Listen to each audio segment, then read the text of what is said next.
Okay, so I would say we can start. Tima, are you ready? Great. Yes, I am. Fantastic. Then I would just say a very, very warm welcome from Tima and myself to today's PDW on how can researchers impact the future, where we will join our fantastic panelists to rethink and develop methods for studying grand challenges. Tima, would you like to give us a few words? Yes, first of all, welcome. This is very exciting for us. We had actually developed a list of presenters to whom we wanted to listen. And so it's our indulgence. So welcome to everybody. If I may ask you to mute, I think we're getting a little bit of feedback. Welcome. I think we're getting some feedback from you if you can mute. Perfect. Thank you. So Einstein has been attributed to saying these words I'm sure many of you have already heard, but we can't solve problems by using the same kind of thinking we used when we created them. And I think that this is really true today. In some ways, really resonates with why we're holding this session. In a world in which we have so many grand challenges like climate change, biodiversity loss, poverty, pandemics, mental health issues, these are challenges that are different from anything else that we've experienced. But as scientists, we have been really pushed to use empirical data, whether it's in quantitative or qualitative data. These data are reflections of what has been. And then we build models based on what has been, and that's what science does. So as science then builds these models and creates coefficients that will help us predict and control the future that's so different from what we've experienced. I don't think that many of us in this room believe that we can use those methods, so that same type of thinking. So we need something new. And that's a motivation of this session. We need a research paradigm that is really about the future and to let go of this notion of model building and objectivity, and that we are actually part of the change. We can envision the change. We can develop the possibilities of what can be. Garima Sharma, who's one of our speakers, we talk about this as co-creating forward. When I met Miriam last fall, and actually Juliana and Raghu were there as well, we're on this joint research program where we're saying, how can we address climate change for, in this case, companies in Denmark? But how can we do that in a way that's very much about that, the grand challenges of the future? We need new methods. So when Miriam and I organized this PDW, it was done with the intent that we could learn from everybody here what that could look like. And I think all of us are trying to play in this pond of seeing a different future. So Mark Krotzberger, could you just mute? We're getting some feedback from your, thank you, Mark. I'm just going to pass this on to Miriam now to just say a few words as well. Yeah, thank you, Tima. And as you probably have seen from the last year's and this year's AOM program, other PDWs and symposia have focused as well on the very important discussion of our role as researchers when it comes to impact. And interestingly, the advice still differs, especially for early career scholars. So the advice differs from wait for tenure before you engage to finding actually new ways to do impactful research that can be published then in top journals. And however, we would argue here that especially grand challenges research is well positioned and obligated actually to produce knowledge that is both rigorous and relevant to the public at large. So this is basically why we focus on the methods in this PDW. So by discussing the challenges and opportunities of research, which looks towards the future, we aim then to also problematize maybe our current approaches. And we would like us to rethink or think creatively more about how we as researchers can, for instance, also partner with corporate practitioners to create then, as the topic of AOM says, to create the better world together. So what might then our research look like if we want to impact the future? How can we use our knowledge in productive and creative ways? Might we need not only collaboration with practitioners, but maybe also think about collaborative research approaches? And what does this then actually mean for our academic traditions, where we are mostly actually evaluated individually? And a final question maybe to ask and think about is, what's then with the unintended consequences of research impacting the future? As we develop new research methods, should we also think about how can we actually avoid maybe the downsides or the dark sides of impactful research, such as, for instance, consulting or more co-opting work? So we have organized a panel of 8 panelists, and it's really meant to be dialogic. So we've asked each of the panelists to just have a very brief introduction of 3 to 4 minutes about their work, so the state of the research practice and how research impacts the future. And after they do that, then we will have the plenary discussion. And so we'll hear their reactions to each other and then your reactions to them. We want to have a breakout group as well, so that you can have more small group conversations, and then come back into plenary and say, where does this take us from here? I would like to encourage everybody, though, to use the chat actively, because I do think that this is meant to be a PDW, even though it's virtual. So let's learn from each other in real time. Miriam, over to you.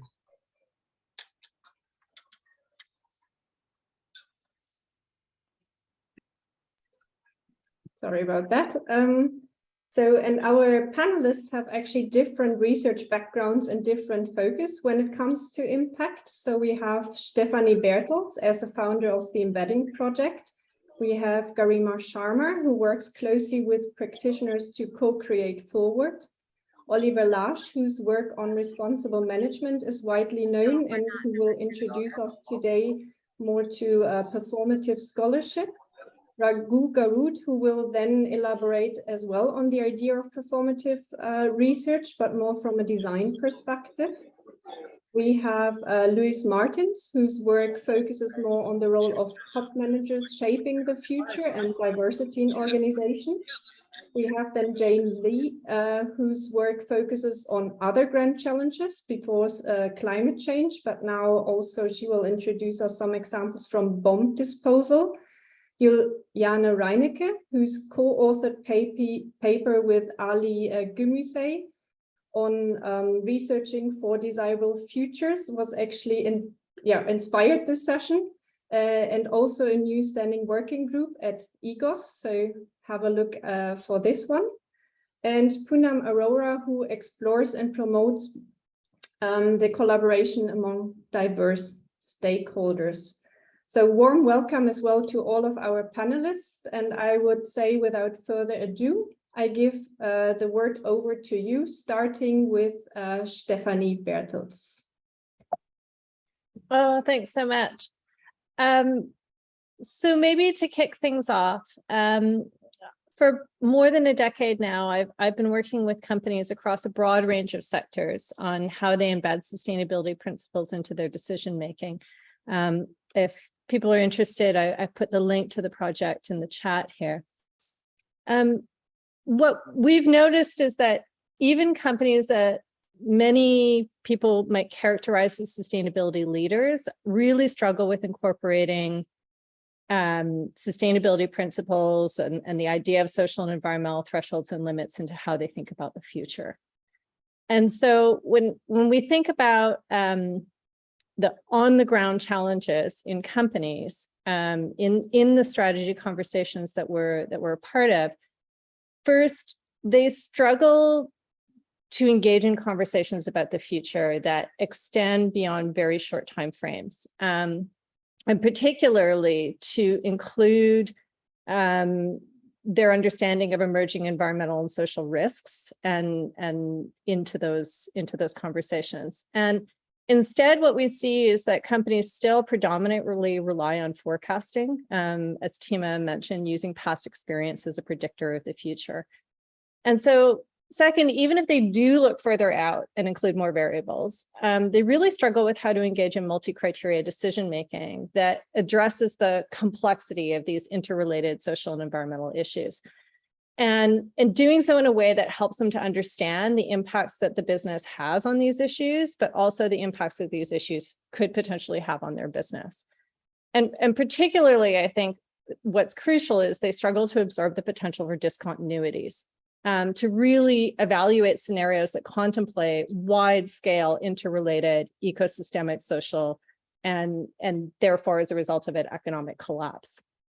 And so as researchers, I think there is lots of potential for us to contribute to helping meet these needs. So we could, for instance, be developing new tools and frameworks to bring the future and the idea of environmental and social constraints into strategy conversations in a much more disciplined way. But as we have our conversations here today, I think that to do that, one of the key things that we as management researchers need to do is ensure that we're keeping up, not just with evolving theory and management, but also with a rapidly evolving understanding of the social and environmental health and resilience of key systems and the urgent pace at which they need to be addressed. And that means I think we need to be engaging in much more interdisciplinary research that extends well beyond the management field. And many of us are starting, in this area, are starting to dabble in doing this, but institutionally often there aren't a lot of mechanisms to do that or rewards to do that. And so I think from a methodological perspective, it becomes important to contemplate that. Otherwise, I fear that our efforts to contribute to research and to do work in the area of grand challenges and to develop methods to do this may not really serve the future at all. So maybe that's the starting point. Thanks. Thank you very much, Stephanie. That's a great kickoff of the session. Garima, you're next up. Thanks, Miriam. Are you going to show the slides or should I? Oh, there you go.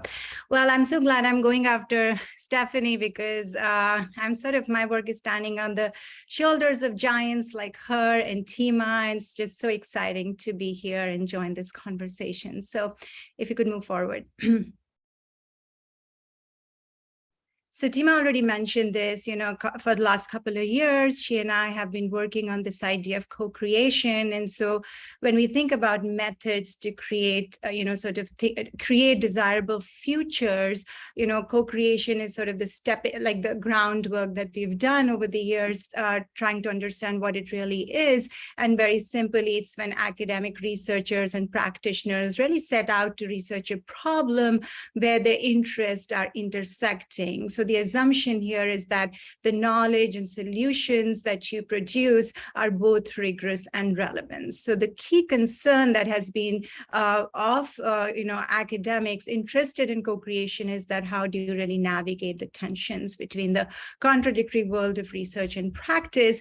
And I know this is a symposium about methods and what methods inform the future, but co-creation is not really a specific research method. It's really an approach, almost this sensibility you adopt as a researcher, where you open your research process for others who are influenced or interested in your research to really join you in this knowledge creation process. So if you could go to the next slide, please. But what happens is, as COVID has shown us and as climate change continues to show us, that historical evidence often cannot inform the future. And, when you bring managers and practitioners to create this, and maybe this is what Stephanie was sort of getting at, is that when you bring them together, their focus is on their experience and this idea that what has worked in the past and how can my organizational experience inform what the researchers are doing. Also, this question of tensions for many of us who work with practitioners, it's highly likely that going into this relationship and sort of looking for tension, that assumption can be challenged a little bit. And that's, with the focus on informing the future, this challenging this assumption becomes even more salient, as I'll show you in a second. So if you can move forward. So Tima launched this lab at Innovation North 2.5 years ago, and I've been very fortunate to sort of be, a partner with her to be able to study, along with a lot of other people, to study this lab. And this lab is an illustration of what I'm going to tell you, and what Tima hinted as is this notion of co-creating forward.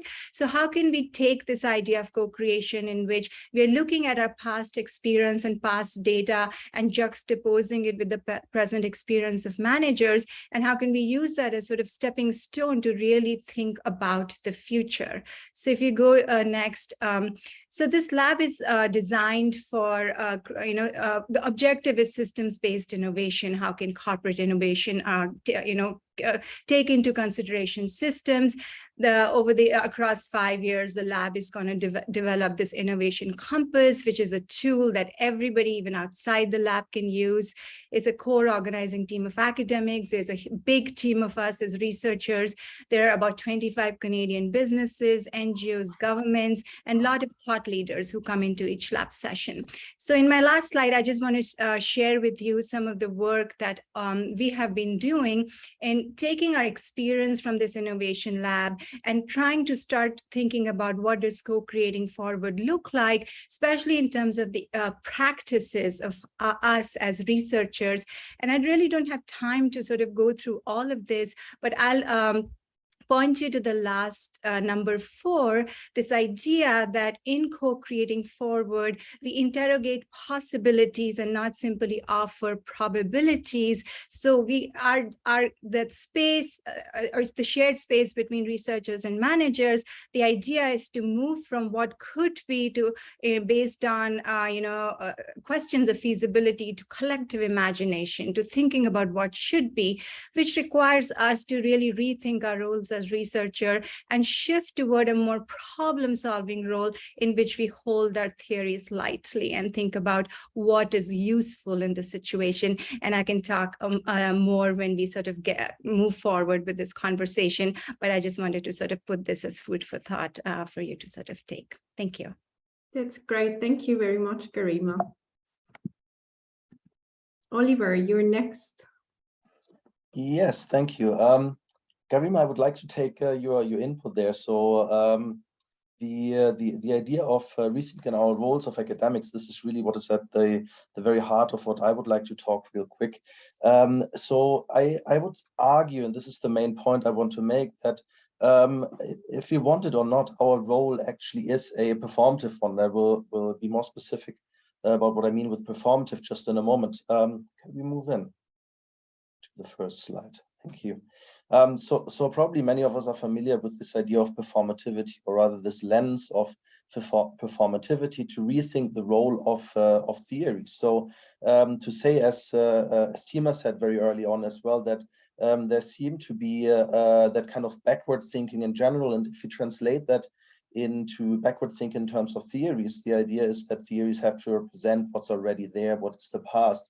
But the performativity lens helps us to understand that theories can actually create futures as well. And if we are able to rethink ourselves as people who are very much interested in working with theories all of the time, that implies that we actually can be performative ourselves and can create futures ourselves. Can we move on to the next one, please?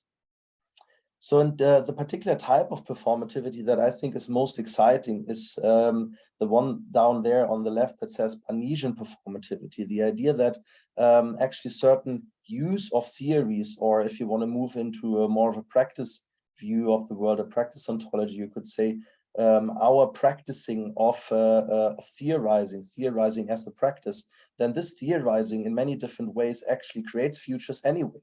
Or it might be formative in a way that it holds the kind of future we don't want into place by us just reinforcing the theories that are out there, but that might be the very ones that make managers do the things that we don't want them to do. Can we move on, please? So, and I said theorizing, and typically we talk about theorizing in the context of our research bundle of practice as academics. So the practices that all of the practice we engage in research. But I would actually say theorizing is a practice that extends far beyond just what we typically call research, because if you look at a performative perspective on theorizing, what we do in teaching, how we work with theories, how we replicate theories that, as I said before, shouldn't be there anymore because they create the wrong type of future in teaching, is as performative, as much part of our theorizing, of our kind of dangerous but also positively very beneficial role as academics.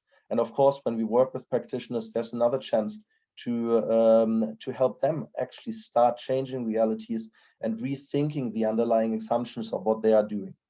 Can you move on to the next, please? So in just a couple of, and as we heard before, I wouldn't really need to go through all of them here, but just some ideas of what that awareness of our performative role could actually mean in the way how we practice our jobs as academics. So maybe to start out with some personal reflexive practice. So what is my role, or what can be my role as an academic in this world, and what can be my role if you look back onto this world we're in right now from the future? Who could I have been, or who could I become? But then also things that I really like to do, subversive teaching, for instance, to explore with students what would happen if we actually change the underlying theories that become those grammars of the social reality that we're seeing. Or you could also think about elevating alternative practice through your research. If you're have one of those famous flying pig cases, and you discovered then when you notice, look, there's somebody actually doing something very, very differently, and it is based on that different social grammar that we can understand and can elevate and can make grow by bringing it out to the light. I think that should probably have been the last slide. Let's see if there's anything else. Yeah, so this is just an invitation. If you want to explore, if you have acknowledged your performative role as an academic already, and you want to go a little bit deeper into what that means for you, that's that slide, you take a screenshot. It's an invitation to do so. And on the next slide, there's a summary, but I think you all will be able to remember because this has been very short anyway. Thank you very much, Oliver. Now, waiter to Raghu. Well, thank you very much, everybody. Good day, everybody. The title and the people out here were just amazing, and I'm rather honored to be on this panel. Julian gave me the perfect title for my talk today, and the perfect title is Back to the Future. And I say that because the title of the PDW is Impacting the Future. But as Tima also mentioned, I was at Copenhagen with all the time travelers, including Thor Hearns and Maiken Schultz and Miriam Fools and other people. And so one of the points I'm going to say is that let's not forget the past. And the reason I said back to the future is immediately after this session, I'm supposed to go to a session on history matters. And yesterday I was on serendipity, and that is the present matters, and everything matters, of course. And so I think that we should not forget the past, nor the present. I think that's rather important. And I think I will, fortunately for me, Oliver already has done a lot of my hard work in terms of performativity. But I want to just talk about a few things before I jump into performativity myself. And they have to do with some research that I've been doing before with my friends, colleagues. And one of them has to do with design thinking and wind turbines. Before I jump into that, and before I forget, I need to congratulate several people on this panel, and especially Tima, for instance. When they said that, we're not rewarded, her paper was found to be the best paper in RRMB, by the way. So 3 cheers for her. The other paper is by Amanda Porter, Marlene Huisman, and Philip Trutscher, also my colleagues as well. So who says that there is no reward from all of this? It is being recognized. Let me go back to the wind turbine days. And the reason why I raised that is there's a paper we wrote on bricolage versus breakthrough. And Peter and myself, Peter knows all the details, of course, you should ask him that details. But the point about the bricolage and breakthrough, one of the core issues in that is about co-creation and co-production.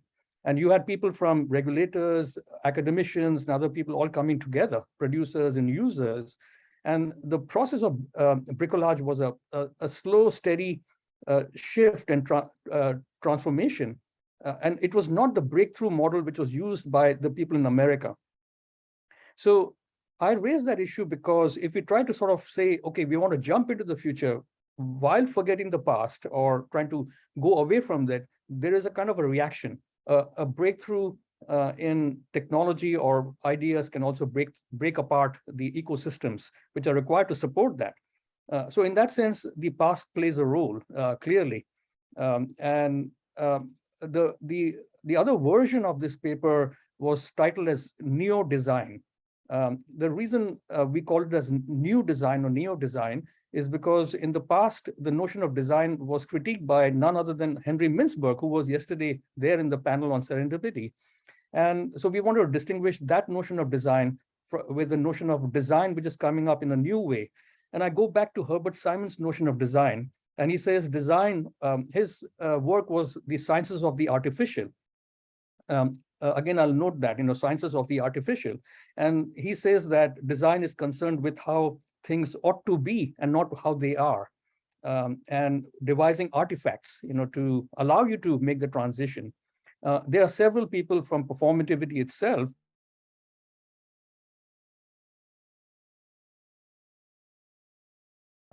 that's really fascinating work, I would say. Now, I do realize that time is limited for me, so I will jump to a design approach from performativity. And it is very difficult for me to summarize that in just a few minutes. So I will invite you to read a paper which had just come out in a new journal called Journal of Business Venture Design. And I suggest all of you, please submit your papers there because they will be accepting papers. But in that, we make a case that coming from two different approaches to performativity. One of them is Austin and speech acts, that is saying is doing.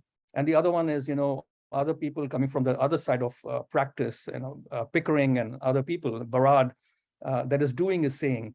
And I think that sayings and doings are both very important, in which we constitute the world in our sayings and doings.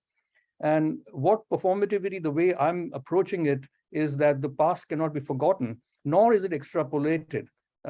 It may be true that some people are trying to create a new future by extrapolating the past, but I also heard in the conversations that sometimes you need to know the past in order to see how you want to differ.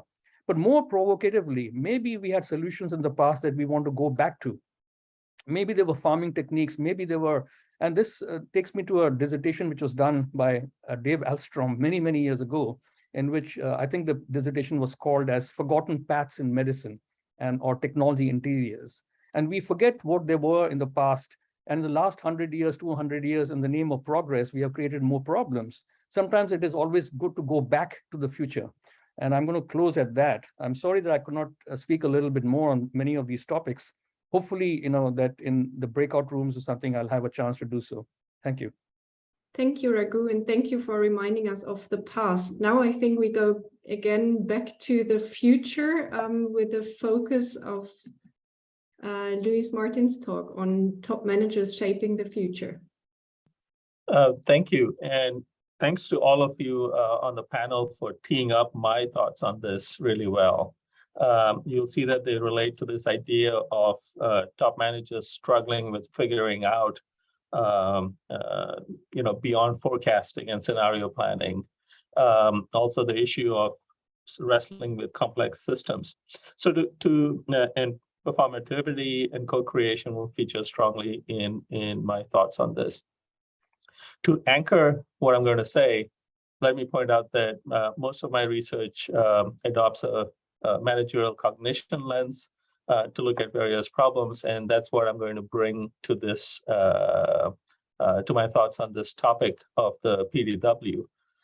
And in particular, I'd like to focus on strategic cognition, by which I mean the cognition of the senior managers or strategists of a firm or an organization in general. So I've been fortunate enough to observe the evolution of this cognitive turn in management research, as Walsh called it a long time back, and others have called it similarly. And over the decades, what strikes me is that the vast majority of research in this space has a reactive stance with a very strong focus on past and present. And, so reaction in the present, and try to figure out how managers can interpret or make sense of the context that they live in, and then formulate responses accordingly. And some of it has tried to have a proactive stance, with like prospective sense making and those types of ideas. And of course, we have things like scenario planning and forecasting, which do focus on the future.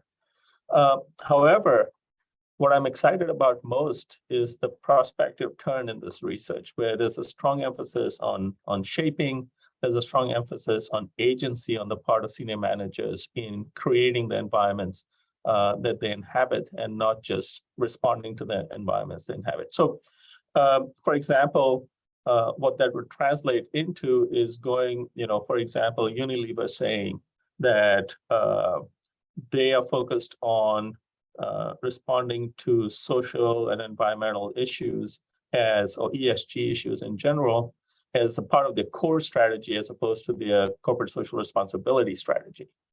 So the CSR strategy mindset is more of a reactive stance, I would call, and then core strategy, building these things into core strategy, the grand challenges into core strategy would be more proactive. So what does it take to impact the future? I think we can contribute as researchers from the perspective of developing an understanding of why some strategists are more likely to adopt this proactive stance on creating the future within their context, rather than just responding to the future as it emerges, whether through prediction or through current action.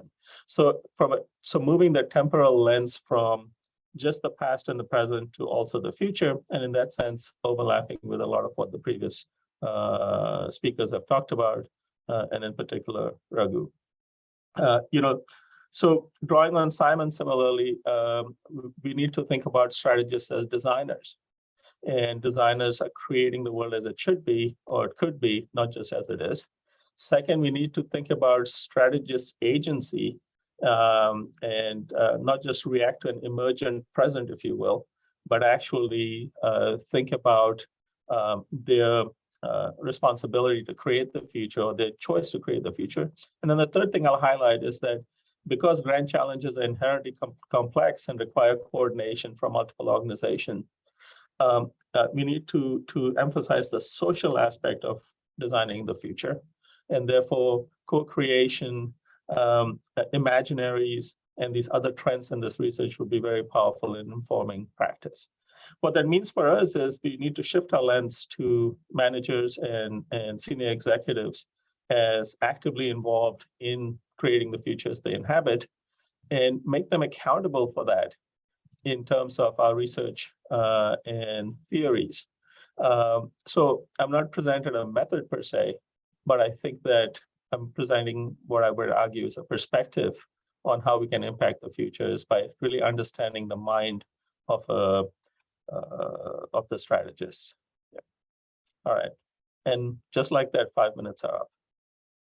Thank you very much, Luis. Sorry for going over. No worries. We are good on time, but thank you very much for sharing your perspective. And we are now happy to hear the perspective of Jane. Okay, well, thanks so much for having me. It's been really interesting to listen to all of your presentations. So I bring a slightly different focus. So my focus is going to be on introducing a couple of concrete projects to think about how they might have an impact. And I just want to kind of background that by saying, as Miriam nicely did in the opening, that my focus has been on paradoxical goals. And it's kind of started at the individual level, kind of in Lewis's tradition, and then kind of moved upward and upward to organizational, interorganizational, and so forth. So what I'm interested in is understanding how these seemingly incompatible goals can be achieved at the same time. And obviously that brings me to the space of grand challenges and doing good. So the first project I want to introduce to you is a project I'm doing with my PhD student, Momin Durrani. He is a Pakistani national, and he is studying bomb disposal squads in Pakistan. And it's as cool as it sounds, because he actually has head-mounted cameras and chest-mounted cameras on the bomb disposal experts, alongside an own body harness camera with which he actually films the disposals and then shows them the disposals and has them talk through what they're actually doing in practice. So it's just a hugely interesting way of trying to understand what is actually done on the ground when you think about something like the grand thing of terrorism and counterterrorism. So going back to what Oliver said about the performativity of theory, I want to think a little bit about how this might change the way that we can see and work with the future. So I think theoretically, what this particular project enables us to show is that the way that bomb disposal experts in this context work with the socio-material on the ground actually really matters in terms of how they make sense of the situation and interpret whether there's danger or not.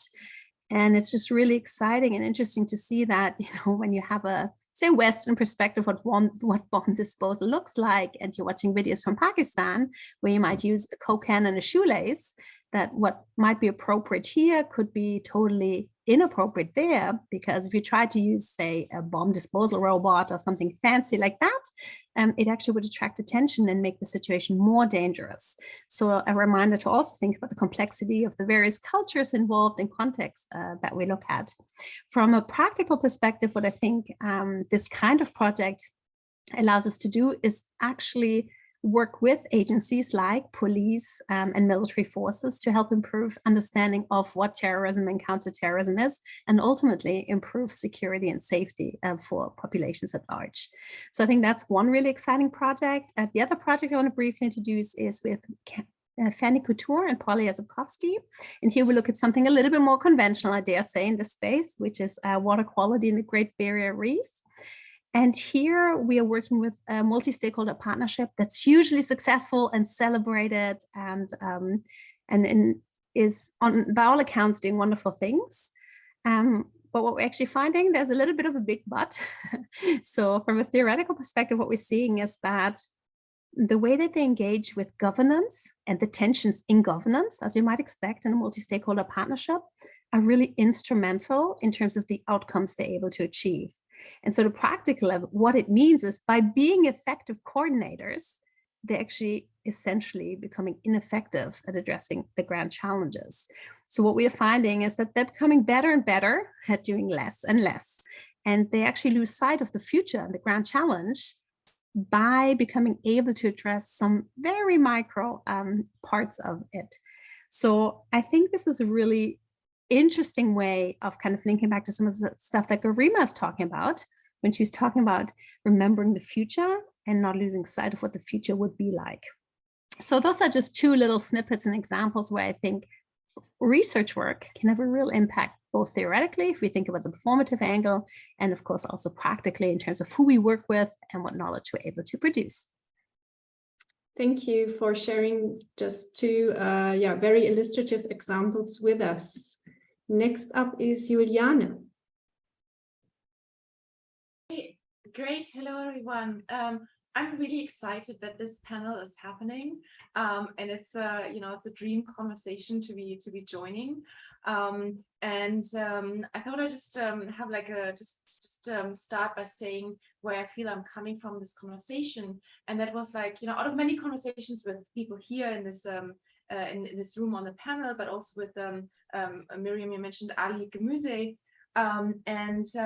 We thought, okay, if we really want to impact the future, and that's something that, or, you know, society, and that's something that many of us really want to do, it seems that we are limited in how free we are to actually put forward some ideas and concepts, design that could actually inspire people. And I've, in some executive education I've done on sustainability programs, I can see how people are really inspired by concepts such as the circular economy. No one really does the circular economy, but everybody talks about it and wants to do it. Or the World Economic Forum, they're coming up with a nature positive economy.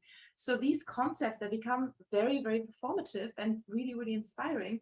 But, you know, why is it not us as academics who are allowed to imagine these types of concepts and put them forward and theorize them?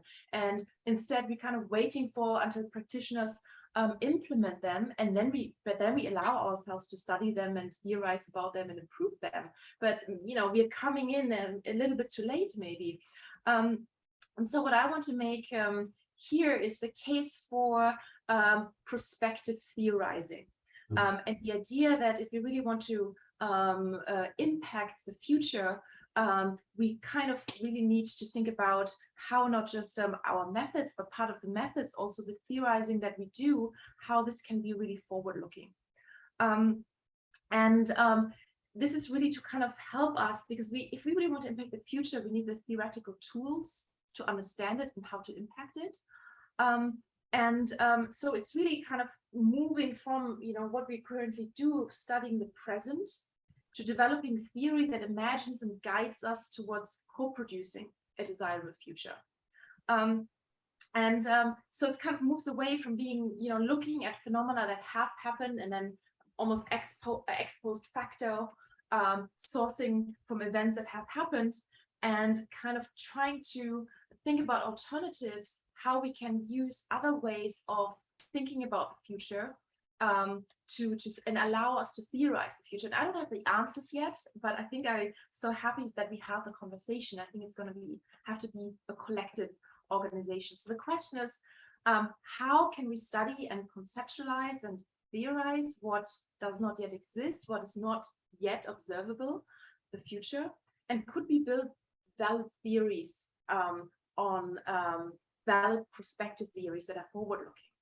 And so I think what this prospective theorizing, what this would be, I think prospection is the mental representation of possible futures. And how can we have a mental representation of possible futures? So the future doesn't exist yet by definition, but we can imagine it.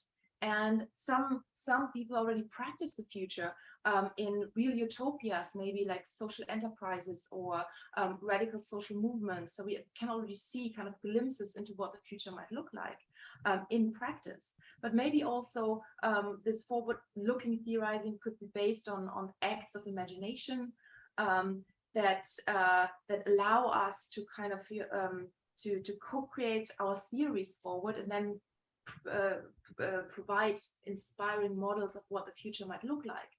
And that, I think, is then the next part of prospective theorizing, is perspective, but it also has to be prefigurative. So prefiguration is a term that comes from the social movement literature, and it's about creating the future by practicing what you want the future to look like in the present.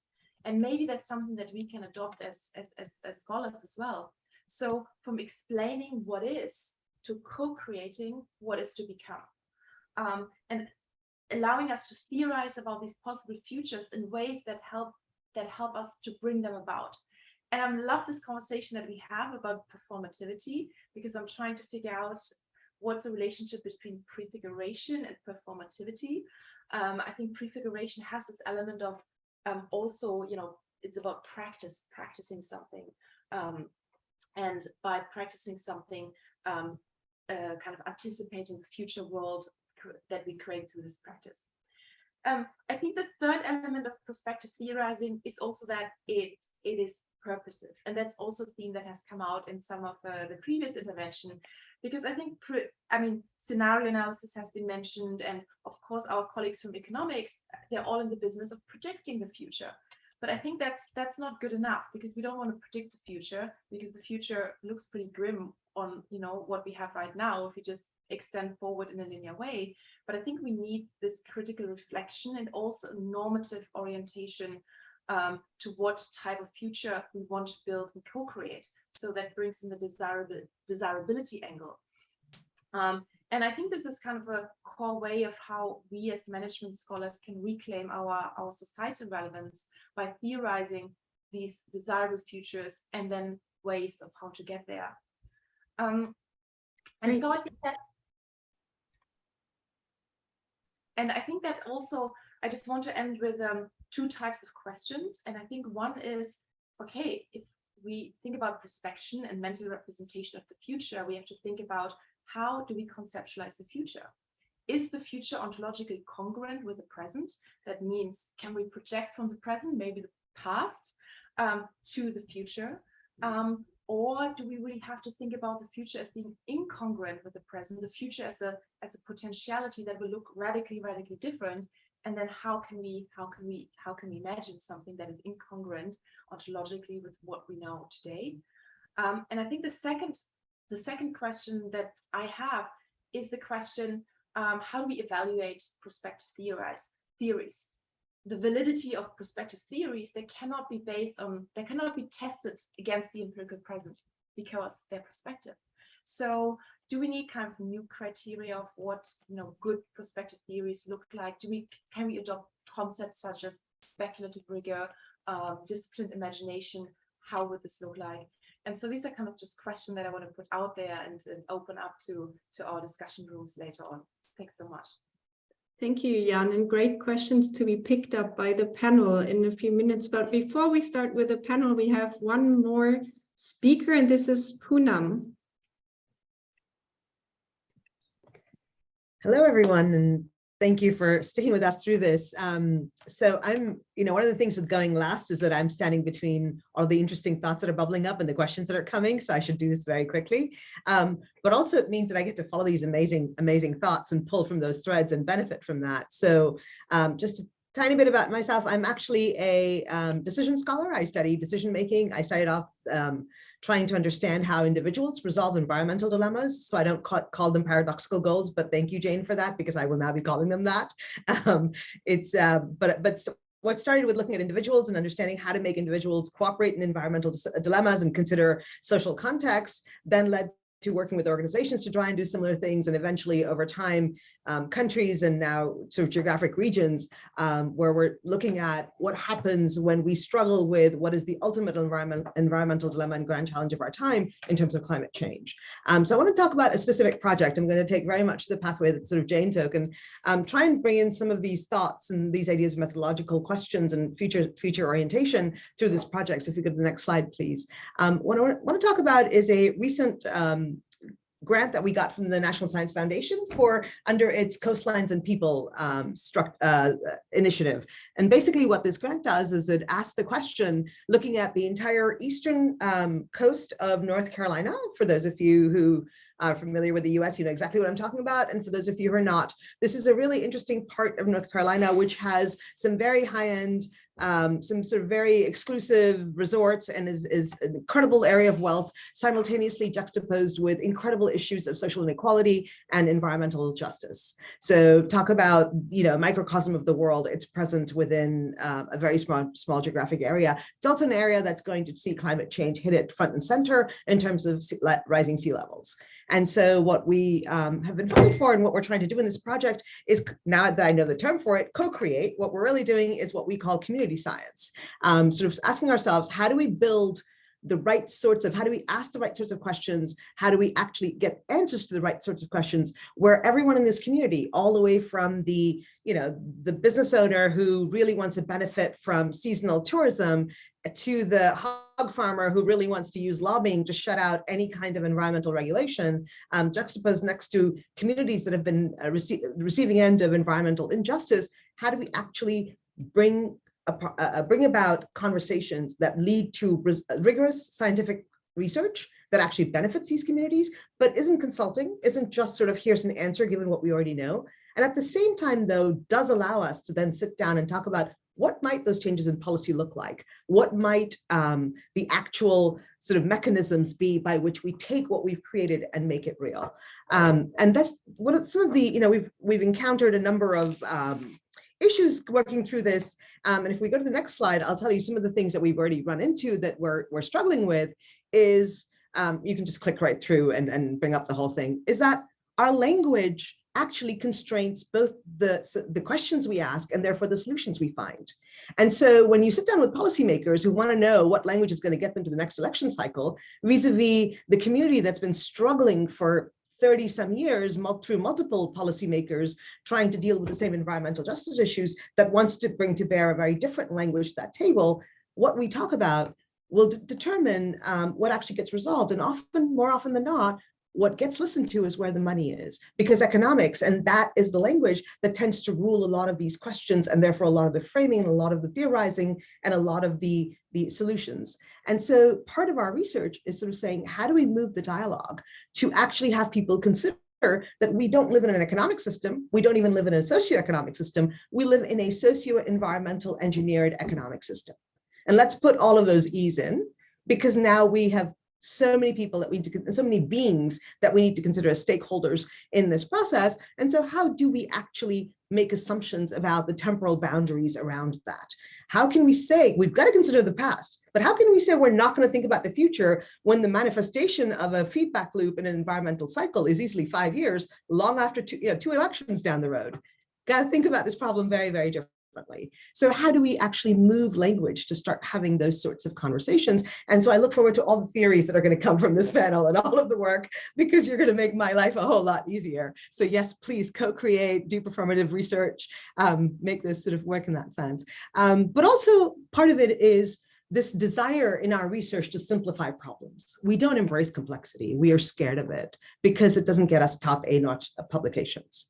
When we need to, we need to sort of sit back and say, yeah, I want to model unintended consequences. I want to put out there something I cannot possibly begin to theorize about or even empirically measure.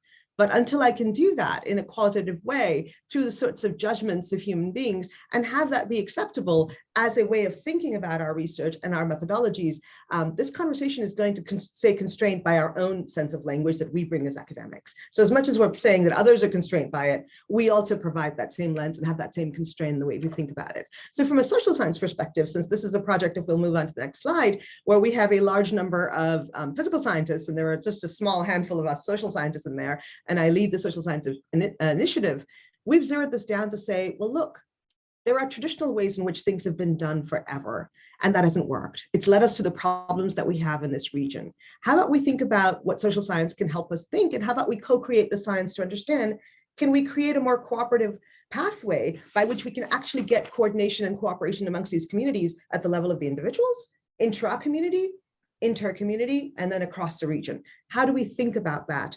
And really what we're finding, if we go on to the next slide, is that we really have to start by educating ourselves as well as our stakeholders on what does it mean to embrace complexity? What does it mean simultaneously, even as we embrace that complexity of the big picture, to actually really deepen our scope, to contextualize things and make them very local? Because although our challenges and grand challenges are very, very global, our solutions have to be local or they're meaningless.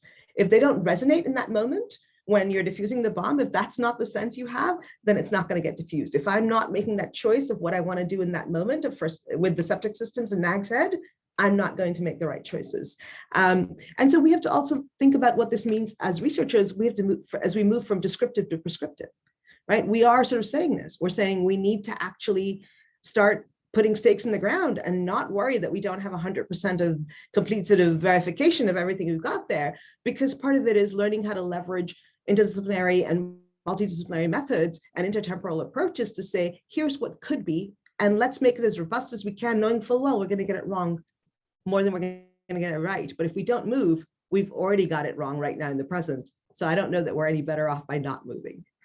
I'll stop on that note and pick up from here for the panels, for the reactions. Miriam, do I go next or are you going to? You are up, yes. Okay, I have to say I loved the overlap, the consistency actually among all the speakers, and I'm going to just repeat back some of the themes that I thought I heard. One is that we clearly need a new paradigm, but this notion that we aren't just observers, that we're actually performative, we're actors in this engagement, and so that we have agency as well. And so I think that as researchers, we've sort of forgotten our involvement in the research endeavor. It's quite clear that there's this notion of co-creation, collaboration, community science, this doing it together, that I think we collaborate as researchers on the research, but we don't really collaborate with the subject of the research. I also got this piece about future prospective prefiguration, this notion of time really figured into this, and imagination. As opposed to trying to tell truth, we're trying to, or predict truth, we're trying to imagine what it could be. And then notions of process, that instead of looking for causal models, we're looking at processes or understanding processes. The amount of overlap is just tremendous in many ways. So it feels like we have this community. And what we were going to do, Miriam and I, was to have the speakers, if they wanted to say anything that they wanted to reflect on first, and then open that up to the plenary and have either you speak to your own experiences or ask questions. But this is really meant to be a dialogue. So first of all, for the speakers, does anybody want to raise their electronic or physical hand? Since I can see you. And by the way, Petra gave this fantastic article in the chat. So I think it's well worth checking out, but please do use the chat as well. So do any of the speakers want to say anything? I don't mind saying something. I couldn't find any chat out here. I mean, there's raised hands. Should I go ahead? Just go ahead, Raghu, and then Oliver also raised his hand too. Okay, sorry, Oliver. You want to go? I'll just say something very fast. Raghu, go first. There's been a lot of discussion about methods and so on and so forth. And of course, we have been straitjacketed in a certain way of thinking, which then creates problems for us to get published or even think about things. It is a performative stance. If you think about performativity as Russian dolls, and we are sitting in the Academy of Management, and this was Henry Mintzberg's point yesterday, by the way, not mine. And he was saying, how it really does not allow us to capture emergence, serendipity, all those kind of processual things. That's broadly one comment. But coming from actor network theory and the performative approach of thinking, epistemology and methods is ontology. So there's no point in distinguishing between the two of them. They actually are together. And the third one, which we tend to lose out, is on axiology, which is the values which are implicated in our methods and our theories. What I really wanted to talk about was a person called Jerome Bruner, who shifted from logico-scientific approach to meaning making, and amazing work on meaning making through narratives, or Paul Ricoeur, for instance. If you go into narratives and verisimilitude and other kinds of constructs, you will see that's a completely different paradigm shift, which I think is coming slowly into play. But it is taking its time as to the criteria whereby something is considered to be valuable or not valuable, in different ways. Enough said. Oliver, let's hear more from you, actually. Thank you. Thank you. Just real quick, when reflecting on what Tima said there about the themes that we share, and I agree with all of those themes. I think they're very important. There was something that I felt was missing out that we're actually not talking about, and I think it's the realization that talking about grand challenges in a way lends itself to understanding that as something that becomes urgent, important, difficult, life-threatening in the future. But looking through the last couple of years, I think we've had a first taster of what happens if a grand challenge becomes a grand crisis. And I think part of the conversation that we need to have as well is not only talking about what's going to come and how can we influence what's coming, but also to already see what's happening right now in the context of those grand challenges that already have become grand crises. Now that changes what we can or can't do for the future. And I shared in an editorial we just did for Academy of Management Learning Education along the same lines, if that's something you find interesting. Thanks for sharing, Oliver. I believe Steph's going next, and then Louise. So I guess what I'm struck by is this constant dilemma that I feel from a methods perspective, because as has been mentioned, is this about frameworks that and theories that illustrate what is already being done or what is known, or is our job really to guide future action? And so we do a lot of work collaborating with companies on developing new processes, new ways of thinking about the materiality of issues or evaluating risks and opportunities. And we spend a lot of time refining those, across a bunch of different organizations. And we put those out in terms of guidance, and companies make use of them, but then try and publish those and are told that it's unlikely to be relevant to practice, and that it doesn't make a contribution to theory. So I think we have to think about, what are we here to do? Are we here to write papers about the past in order to guide future action, or are we here to actually guide future action? And what does that look like? Because I think Raghu raised a really important point. We can't forget the past. We need to learn from it, but we also can't forget the very deep and inherent biases that are in the past. All of our scholarship is based on a Western tradition that is deeply colonial, and continues to perpetuate a resource and power flow between North and South.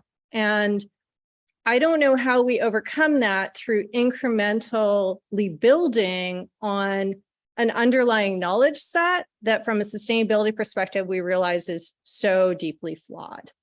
So, sorry, I'm lobbing a lot in there, but I think we have to say these things out loud over and over and over again, because there have been so many conversations across AOM that lament these things, but without actually proposing what we're going to do differently. And so that's why with the embedding project, I've been spending a lot more time putting knowledge out there, not necessarily through journals, but through other means, because I don't, in the meantime, our journal system is going to have to change. I love what you said, Stephanie. I think it really speaks to a lot of us really powerful words. And your embedding project is definitely a beacon for many of us. Luis, and then Garima. I just wanted to add to Raghu's comments about drawing on Brunner or Ricoeur and others who have struggled with this issue. That there's two main trends there. One is temporality. How do you bring the past, present, and future together in different forms? And in my work with Violina Rindova, we've been trying to push this idea of how you can use these various temporal tools to serve as a basis for imagination that can then generate co-creation and the like in the future. And then the second one is this essential problem of imagination, which is, how do you even study something when the phenomenon itself is so strongly constrained by the past and present realities? And then if you're going to project out, what does that even mean? And so one of the things we found useful, for example, is drawing on this notion of intentions as opposed to plans. And intentions give you direction without necessarily prescribing enough that it constrains you. So I think the conceptual tools with which we work need to draw more on the science of imagination than they have thus far. I think a lot of what we do is largely a projection of the past. Even future thinking very often is constrained by the past. So I don't have a solution to this, but rather a pitch for the literature Raghu mentioned and others here have mentioned and used to draw from the broader science of imagination in sociology, psychology, and other design, as in architecture and other areas, to inform how we study these phenomena. Absolutely. Garima, and then I'm going to open it up to the group. And Ralph, you just put in a huge comment that it may ask you to verbalize instead. So Garima and then Ralph.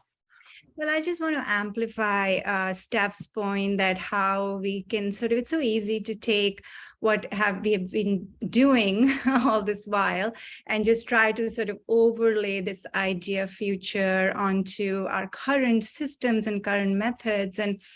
And even our language, I think Poonam hinted to this in terms of language. I think I would really encourage us to move away from using the word future to using the word futures, because there are multiple futures and there are multiple people interested in different kinds of futures. And, you know, if we look at the research on future making, power and colonizing future is so salient in that literature. So an example would be stage gate models that follow rationality in practice as sort of this way to colonize how we think about the future and maybe how we create the future. And so us as academics, could our methods be colonizing what is possible? And so how do we move away from that stage gate type of rationality? And even more importantly, how do we share our expertise, you know, with others who are capable of imagining these different kinds of futures? So I just wanted to offer that. Love it. Ralph. Yeah, hi. Sorry, Tima, you're spot on. It really was too big, my comment, and I was just carried away. I think there's definitely an etiquette that one shouldn't write long comments like that, so I apologize.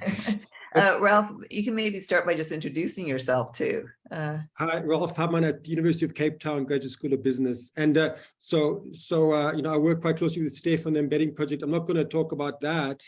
And by the way, Garima, I really love what you were saying about, you know, the possibility of colonizing possibilities. That's such a powerful phrase. It's definitely going to stick with me, that. But just very briefly, I mean, I just wanted to share a reflection that also building on what people were saying.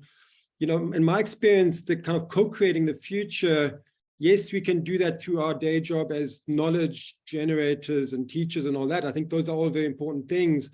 But, you know, I've just found myself more and more in a kind of a facilitator role, where we facilitate these, you know, kind of collaborative processes with key actors in a system, trying to go through a certain process of co-sensing the system. What is the issue here? Trying to also understand, if we cannot see ourselves as part of the problem, we can't be part of the solution. And then to co-create possible responses in a kind of a design think, possibly, for instance, using design thinking tools and prototyping and so on. And so it's actually, I think, quite a big shift from research to facilitator. And not everyone needs or wants to do that, but I think that's quite an interesting possibility for us as researchers to play that role. I'll just very quickly make one other comment, and which is, you know, we I think methodologically are generally looking at the past most of the time, or perhaps doing work on, you know, kind of contemporaneous stuff in the present. But other researchers are much more used to looking at the future. I mean, you know, so my friends in climate studies, they're doing modeling of the future, right? The people in the transition literature, they're thinking about what's unfolding in the future. So I think we can learn quite a lot in working with some of those other disciplines that are more future-oriented, just you know, from a get-go, so to speak. And then related to that, there's also a publication kind of aspect, you know, so there's other journals that are more kind of research practice and future-oriented than quite a lot of our journals. Maybe we can also participate in some of those journals, and I mentioned one of them in my comments. But thanks, Tima. Wonderful. Other comments?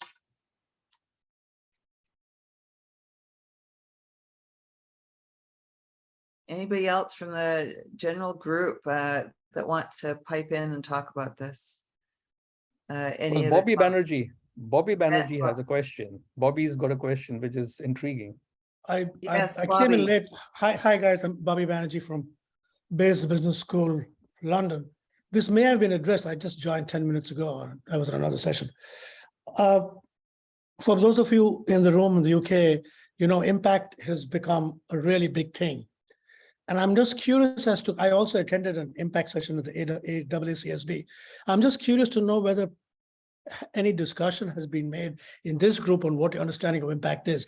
Very briefly, what it means for us in the UK, and it took me a while to get my head around it. It's become really big. It's now they're saying is going to be almost as important as getting an AMJ and AMR, is to demonstrate impact. There's a lot of money behind this. And the simplest way is, the way to define here is impact outside the academy. So it doesn't matter what your H index is. It doesn't matter how many Nobel Prizes you've got, right? And what does that mean? And you have to show evidence to have shown changed practice, right? And it's really hard for us to get that evidence. It's easy to get on patents and stuff. But the way I'm working with some of my newer colleagues in changing that mindset, and that was a soul-searching exercise for me, is, and I ask all of you to do this and see what you come up with. There is no right answer. The next time you start a paper, any paper, ask yourself, is there a non-academic end user of this research? I tried to ask myself that, and my answer was no, there isn't. I've never asked myself that question when I write a paper. Is there a non-academic end user? Right? And here now people are saying, if there isn't, could there be one? And if so, how do we change the focus of my paper? That question has never been asked in academia before. And it's increasingly being expected in the UK that not only do you need your AMRs and AMJ, you also have to show how your research has changed practice. It's one way I can see where they're coming from. They're funding this research. They're saying we want our money back. We want our investment. So I'm just curious if any, especially from our North American cousins, if there's been any discussion on impact. If I may, I'll just address, sorry, go ahead. Please, Raghu. No, Raghu, go ahead. Well, I was actually going to respond to Bobby from Oliver's point of view. I never speak for myself. What Oliver said, apparently, if I remember him correctly, is that any theorization has performative effects. So that's what I would tell the REF people in UK, that all what work, Raghu? They show us the evidence. Well, I mean, I think, I won't engage into a huge discussion right now, but the point is this, that in what time frame do you want our theories to translate into practice? Yeah. Ronald Coase, he wrote one paper and then second paper and then gets a Nobel Prize, for that. It takes time, effort, energy to translate thoughts into action. So I think, if you just focus on immediate impact, and that is, I'll say one more thing, the samples of the future, which James March, his retirement speech actually at Stanford, had to do with the fact that the longer time frames that you have in the future, the more you're likely to explore. And then he made this kind of a twist, and he said, thinking about the future, we have been talking about all this, prospecting and this and that. You need to respect the past. I keep on coming back to the past and history. And then he said the third thing, that, you have to transform the present. And so my point about impact is, if we start saying that immediately that has to have some kind of impact in practice, we might come up with trivial ideas. Anyway, that's where I am. Yeah, it's not, I mean, Julian, correct me if I'm wrong. I think for the ref, I think it's a 15, 20-year period. It's not just immediate. But having said that, I did, when I first took over as Associate Dean, I did make a joke saying that it wasn't a joke, it's actually true. Albert Einstein would have been considered non-referable because during the ref period, he only had one paper instead of 4, and he had no impact till 30 years, 40 years later. So there is an issue of the time period, but it's not immediate, but at the same time, it's not perhaps too long-term as we would like as well. I don't know, Julian, do you have a different viewpoint in how impact worked for you guys? Juliana, do you want to? Sorry, I was just compiling a comment, Bobby. Okay. I mean, it's clear that, and I just said in the comment that I think the Financial Times, I think they're going to produce an impact ranking for business schools. That became a little bit clear on a panel at EGOS next to the FT50 list. And so I think that's not just going to affect, us in the UK, but it has impact on universities and business schools globally about how we think about impact. And I think probably as academics, we better, rather than, what Louis said, rather than reacting, we probably want to be part of co-creating whatever that ranking is going to be, because we will be affected by this. That's clear, that's for sure.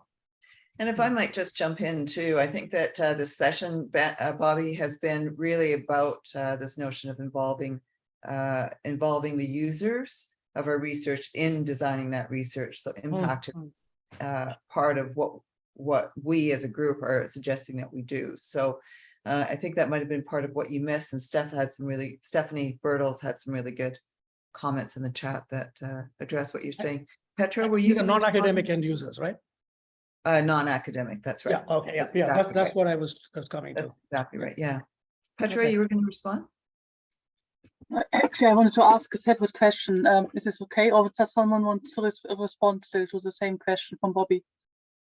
No, we can move on, but Miriam's just actually, before you make your ask your question, can I just get a show of hands as to whether we want to move into breakout groups or whether we would stay in plenary? So for those of you who would like to go into breakout groups, can you raise your electronic hand?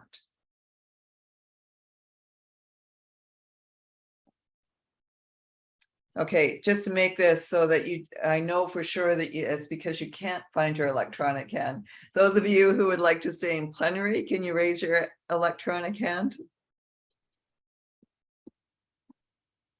Okay, got it. So at least some of you know where your electronic hand is. We're going to stay in plenary, Miriam. So is it? I think you would agree. You're good. Okay, Petra. Now you get to ask your question, and the whole group will be here to listen to it. Yeah, I think my question is very much, also for me, research, I would find it nice if it would be much more applied, and I would really start from the problem. And for me, the biggest problem, other people might disagree, is really that we have to reduce carbon emissions worldwide by half by 2030, which gives us 8 years to do an enormous task. It's really an enormous task, and I don't see much research at all happening how we achieve this, because it kind of affects everything. It's not only the greenhouse gas management or anything, it's kind of how to change leaders, how to change employees, how to change every process in companies, how to change everything. As it's really, I mean, it's an enormous task, I think, which we have in front of us. And I've given you one article which we have just recently written, because what I find wherever I turn, as we wanted to summarize with regards to climate solution, what has been published in universities on climate change education. We wanted to make a systematic literature review about it. What we found out was that there was really nothing. There was nothing to summarize. We couldn't do a systematic literature review because you need to have more than 10 articles or so to do this. So we did write this point of departure paper, which I did put for you in the chat instead. And I really wonder, and I'm asking you really all, how can we move? I mean, we need to really move faster than I see at all, and I don't see any movement. As I don't see much movement at all of people getting into this research, trying to solve all these questions which we have. How do we get in 8 years to half of the emissions? This is my question for you, and I hope you will give me the answer today. It would be great. Thank you. If I might just jump in very quickly though, Petra, what I know that we cannot do is publish in the way that we've been publishing, because we will never get to where we're going. And so if we're going to address this, we need a new paradigm for our research. And I think that's exactly why many of us are here, at least our panelists. Other responses to Petra? So I could not find my hand, but my quick response is, Tima, why don't you start a journal? Yeah, no, I think we actually have to transform our current journals. We're starting to do it, and I have to say, Juliana has just stepped in as associate editor of AMJ, and I think that there are ways in which we can transform who's already there. Having a new dedicated audience is not going to transform our field. We need to speak to the mainstream audience. So send your papers to Juliana. Yes. Yeah. Other thoughts? Nicholas, where are you? Oh, and then Luis.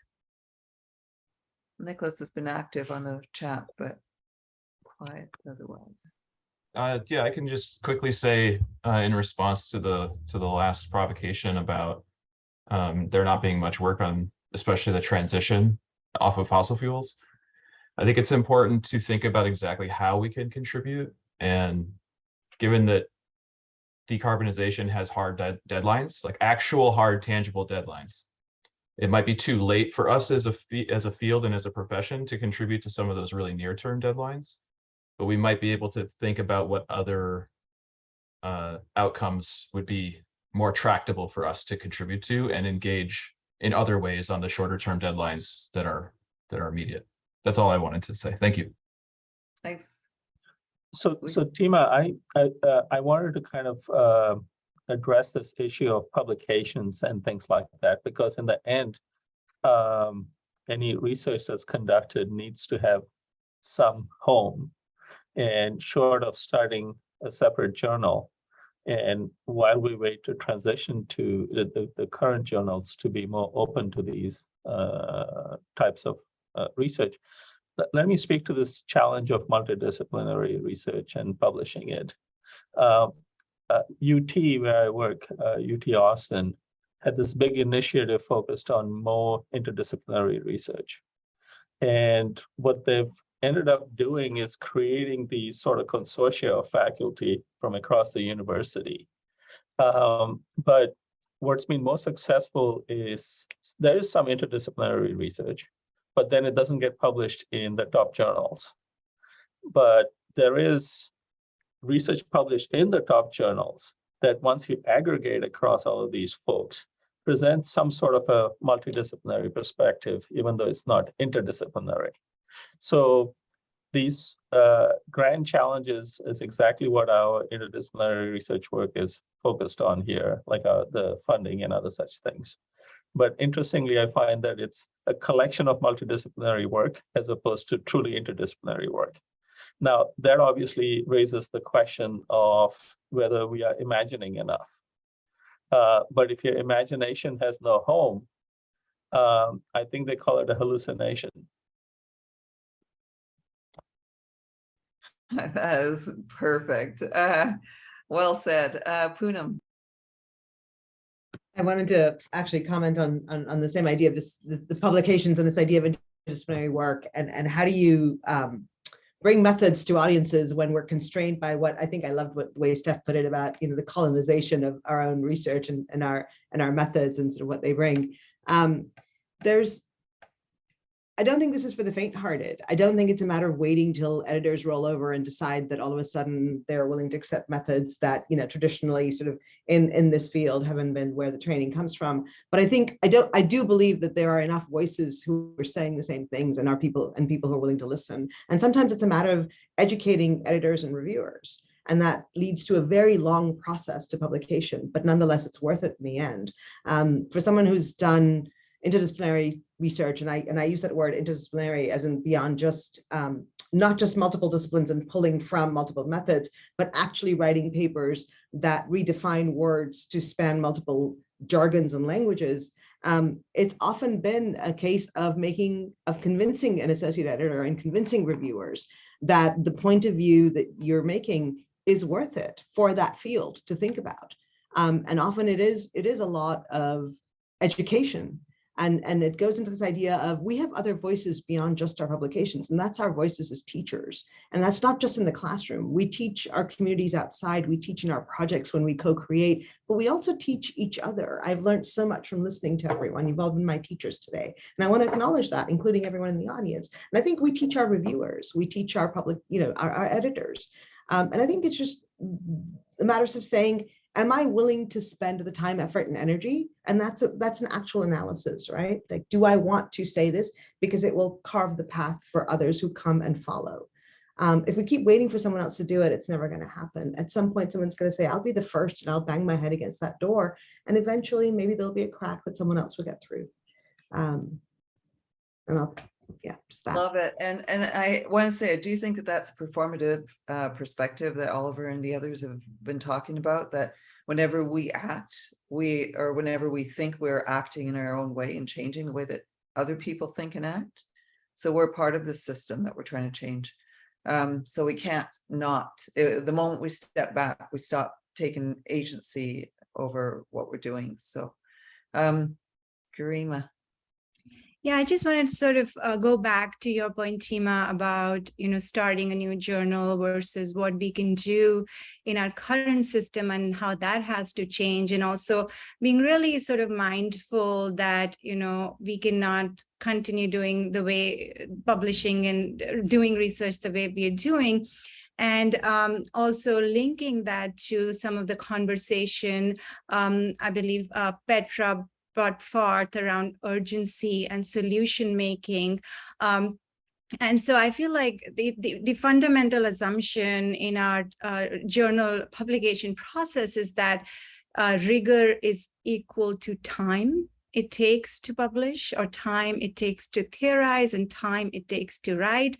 So if you look at any of our top journals, you know, I mean, often a lot of people would proudly say how many years it took them to go through the process. Again, the assumption being that the longer you take, the more rigorous your work is, you know, and clearly that's not compatible with issues like climate change and everything else that we've talked about. So, you know, I just wanted to offer this provocation that can we challenge that, that rigor equals time taken to publish it. And, you know, there are already journals sort of moving in that direction.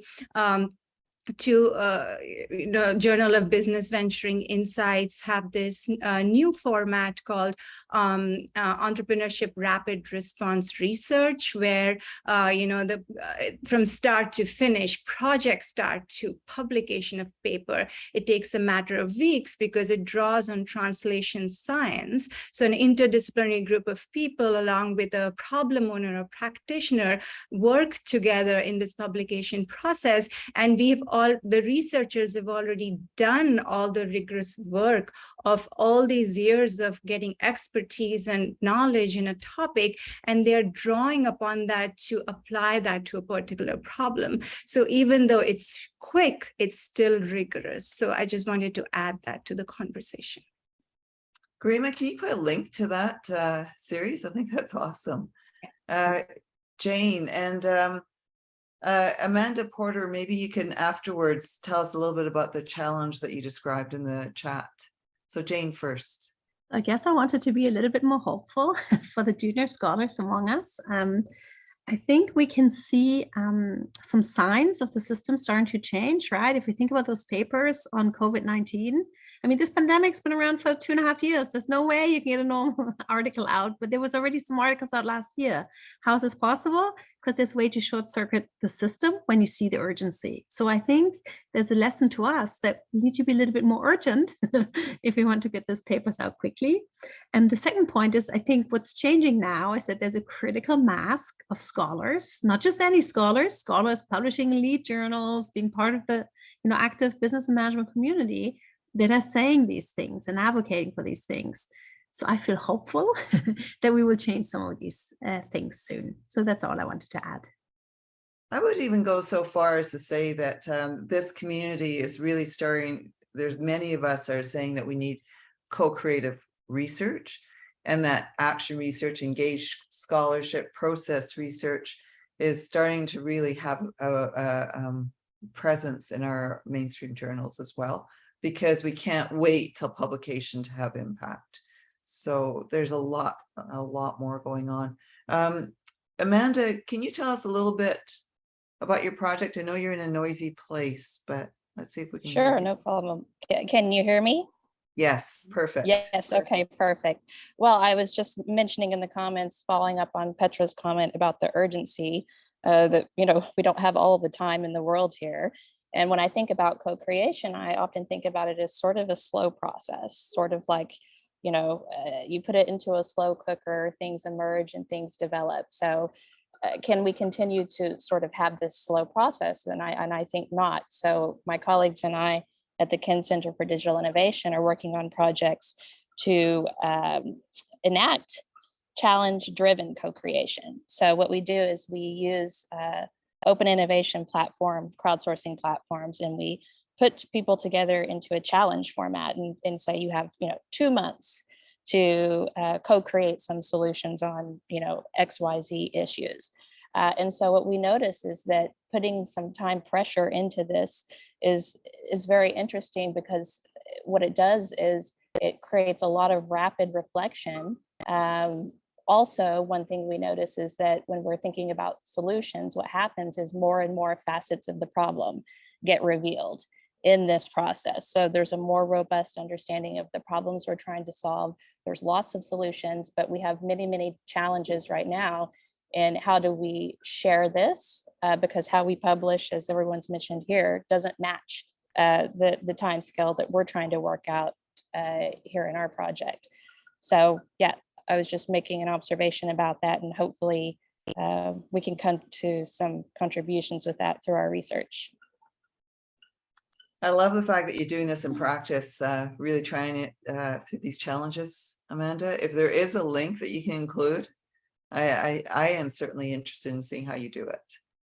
I don't have any other hands up, so I'm going to have to do some cold calling. Actually, may I jump in quickly, Tima? I'll make two observations. One is I've seen editors step in more to say, I'm going to overrule the reviewer because I find the interestingness of the idea something I want to promote, as opposed to some quibble about rigor. And then related to that, this takes me all the way back to when my hair was a different color. When the standard comps question was rigor versus relevance in management research. And I've been watching with some sort of personal alarm as the journal process has so emphasized rigor that when I pick up an issue, I find myself hunting more and more for the relevance to a broader audience and to bigger questions. And if you're going to address grand challenges, especially with the urgency required, I don't know that our traditional process, as it has evolved to this point, will work. That's why I was encouraged. I think Jane brought this up, which is the COVID response stuff. I saw this process at JAP and some other journals, and everybody scrambled to create knowledge in this space quickly and get it published. And I thought that the process that they set up was a good model for how we could kind of borrow some of these processes so that people can do this relevant work about grand challenges and get it published in the journals that count. Yeah, I couldn't agree with you more that I'm finding myself less and less excited about reading some of the journal articles.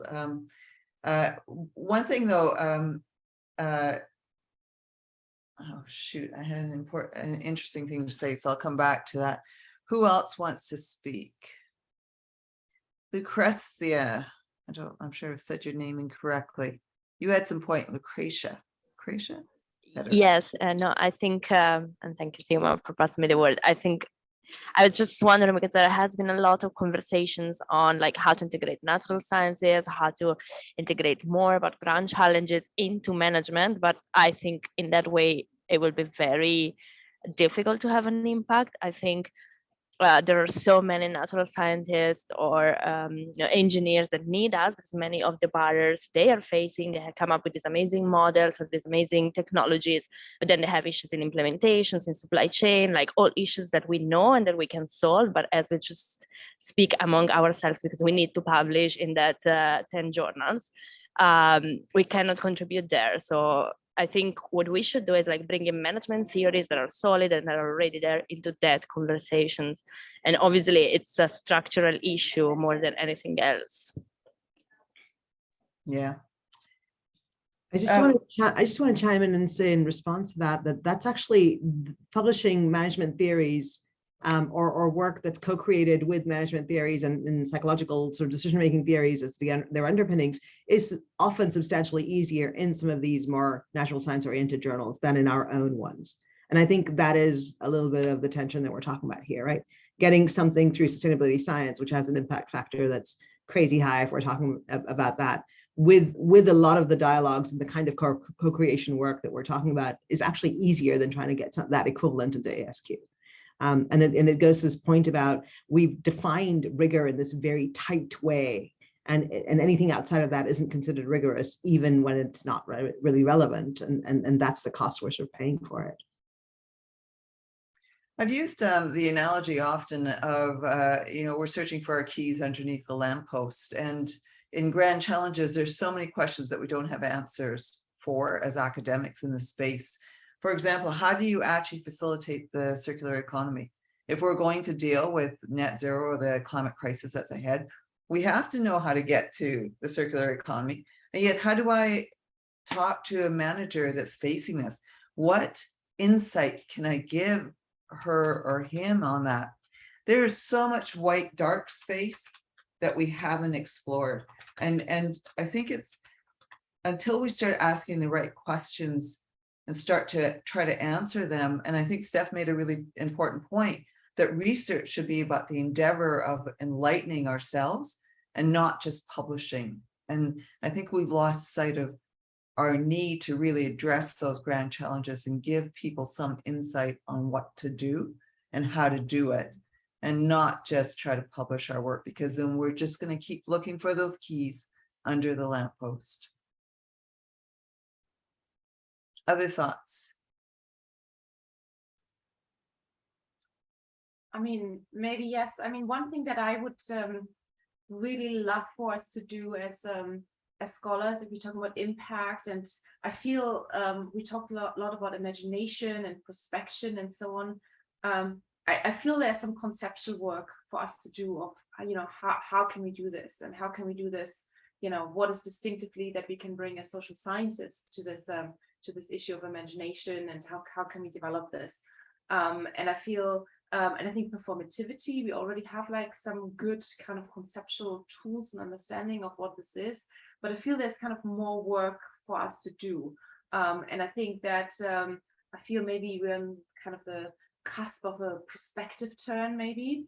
But I feel that's something that I think on the one hand, we have this work to do of co-creating with practitioners, working together, maybe facilitating rather than us just producing. But there's maybe also this conceptual work. Maybe that's where maybe we can still reach out to other disciplines. But I feel that's still something. I mean, I'm in my mind, I'm still a little bit.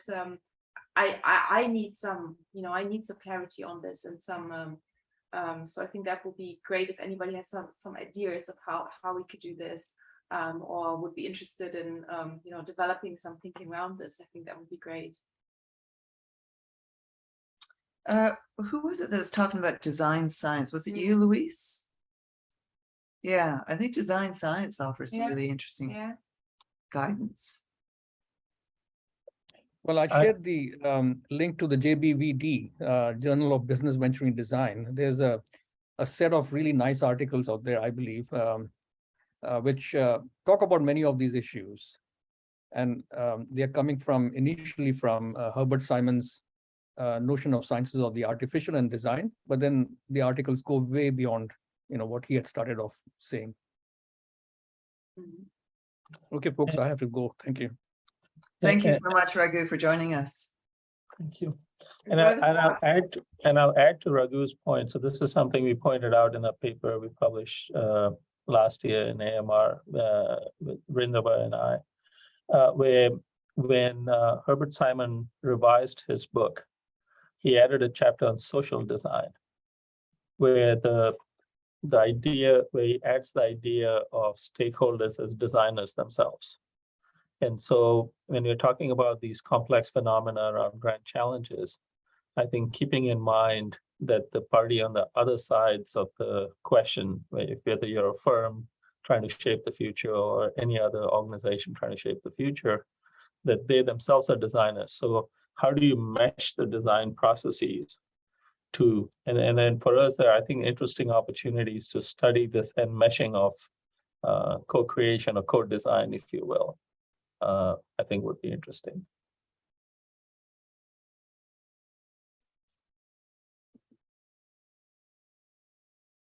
I think the grand challenges folks have a unique challenge, because the challenges that we're looking at are inherently macro scale and complex, and they do not permit the science-based paradigm to address them in quite the same way. And we in the academy, I think I feel like the time is really important that we step out and say that there is a new paradigm in which we could engage. There are many voices here, articles that we have had in the chat that are starting to say that there's a new approach. So why aren't we being more proactive, progressive, assertive, and saying that there's a new way of doing this. And I was at Andy Van de Ven's session yesterday, or sorry, the honoring of Andy Van de Ven, and he was one of the leading people. And Raghu was the one who, Raghu's gone now, but Raghu helped to organize that session. And he's been talking about this for what, 30, 40 years. And so I think it's time. Those grand challenges cannot wait anymore, as Petra said earlier. We need to act now. So there's a warmth and willingness, I think, among Academy members to engage. Steph. I think there's something that needs to shift as well, though, in how we see our role as researchers, and whether the questions that we look to answer serve us and our needs and our interests versus the extent to which we are taking the methods and the gifts and the knowledge that we've gained through, many of us through the support of others, and applying those back. And so I think there is something here as well about really needing to ask the question. So I think partly this conflation of research and top tier publication outputs comes because we spend so much time talking about what's going to serve ourselves in terms of our career and our promotion. And I think that is something that we really need to think about as well.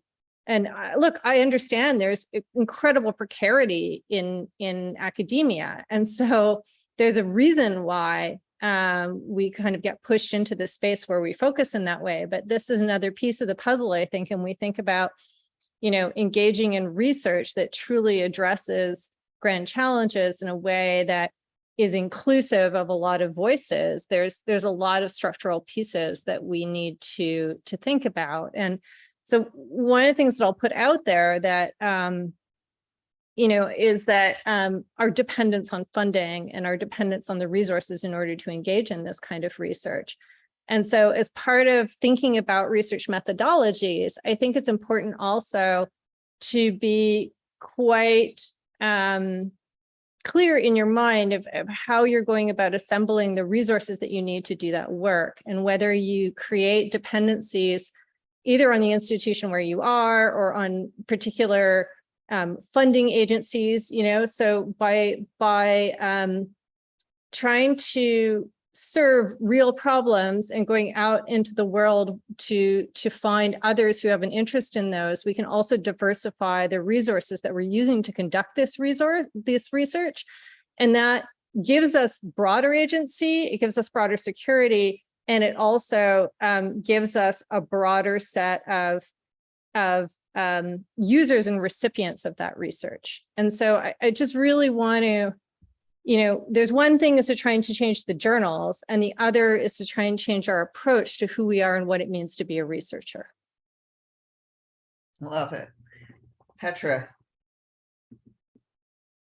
Yeah, I wanted to, as it's a bit different now, I was now listening and my topic is totally different kind of, but what I wanted to share an insight which I had this week kind of, and it was actually because I'm involved in a session with Career at midnight tonight about purpose-driven work kind of, and I was looking back at my own research a very long time ago in 1992.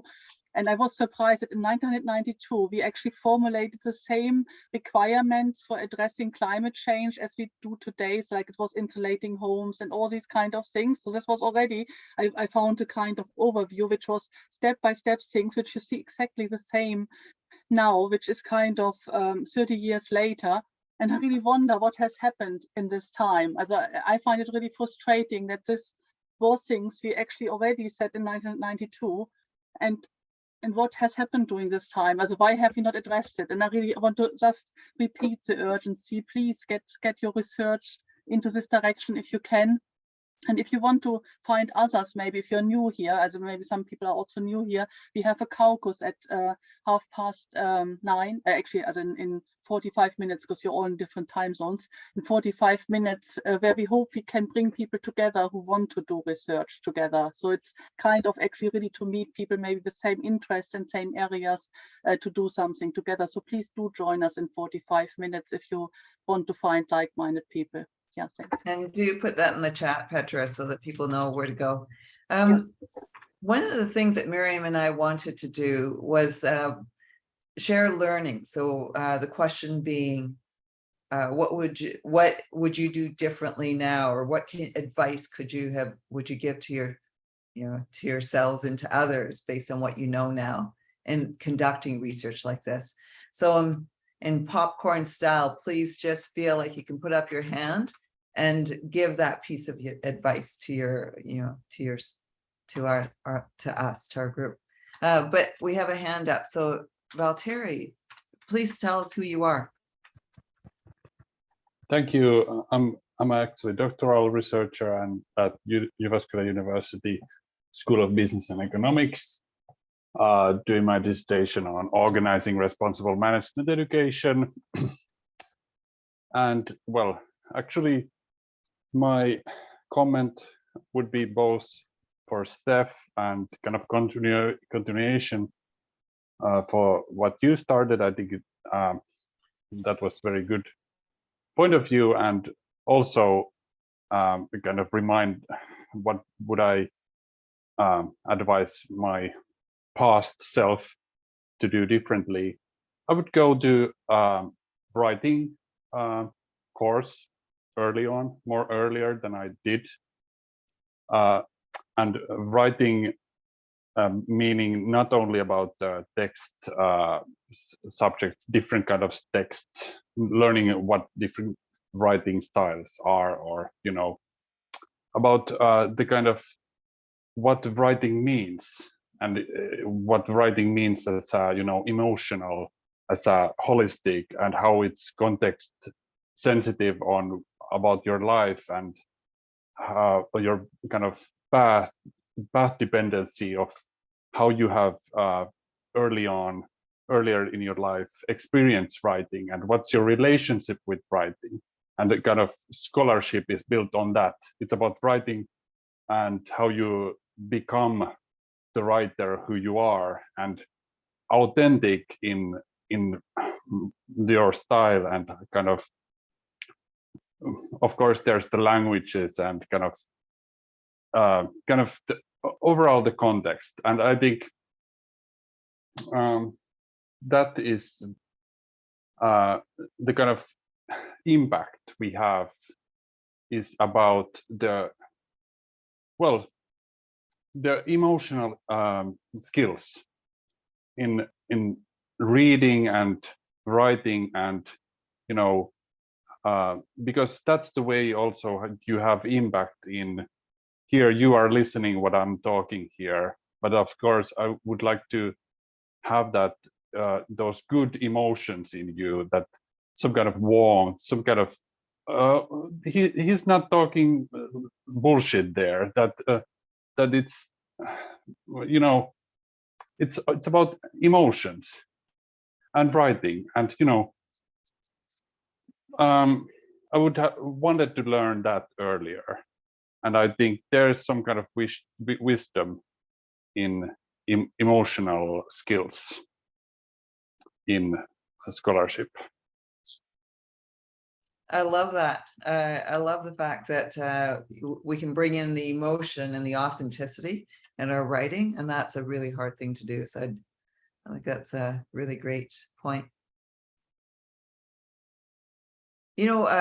One thing, okay, so I'll share a learning that I had, but I did this at the very beginning of my research and I lost my way, and now I'm doing it again, is engaging the user of the research at the very front end of the research.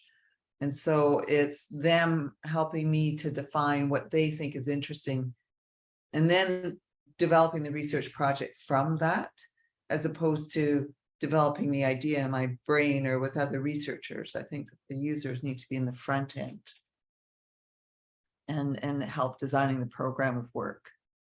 Any other learnings that people want to share with each other?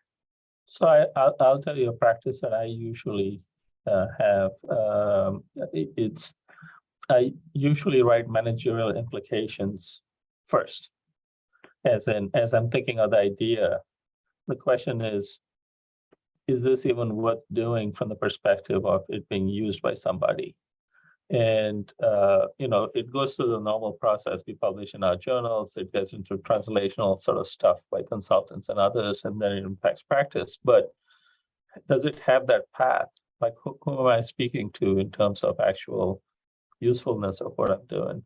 So this relevance question has been sort of deep in my mind ever since I was a doctoral student, and it's been very useful to write the managerial or practical implication section first, to make sure that I'm not just sort of spinning fun stuff that nobody would find useful.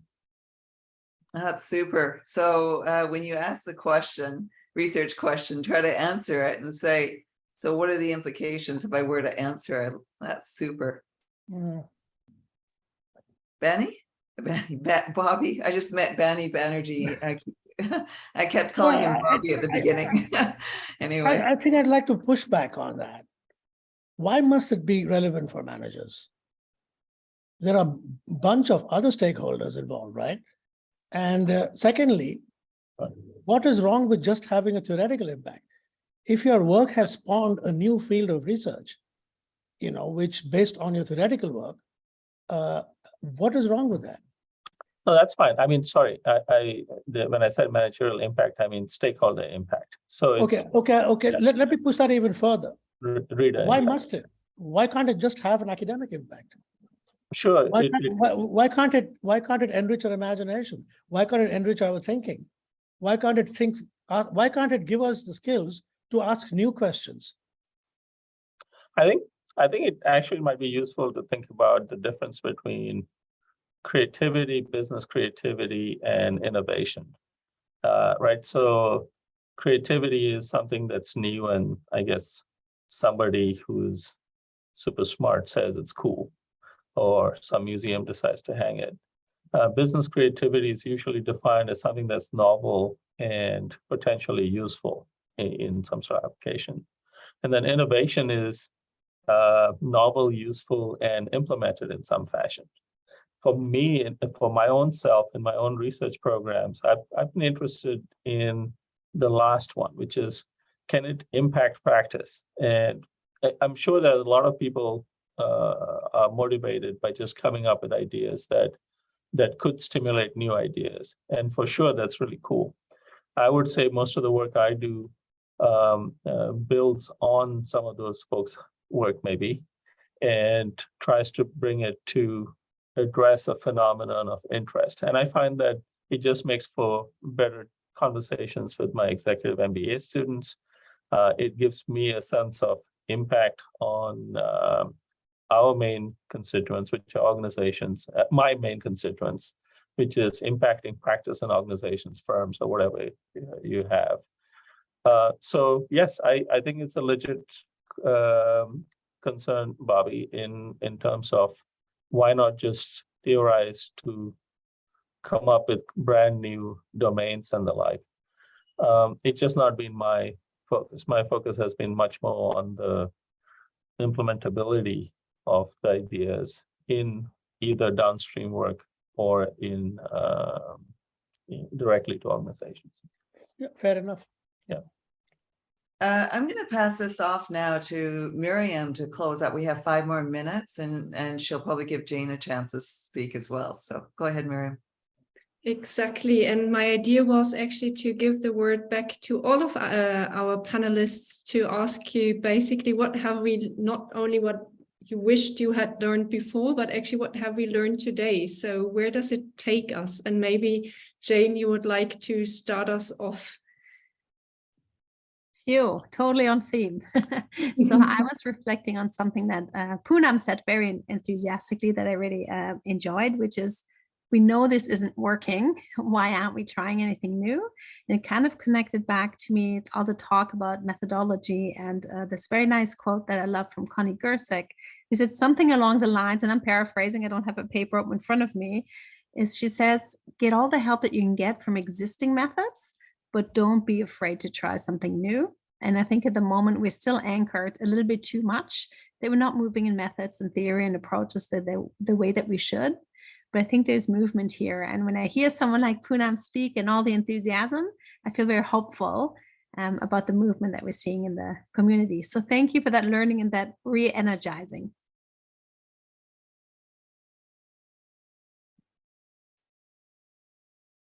Poonam, would you like to react? You had your hand up anyways before.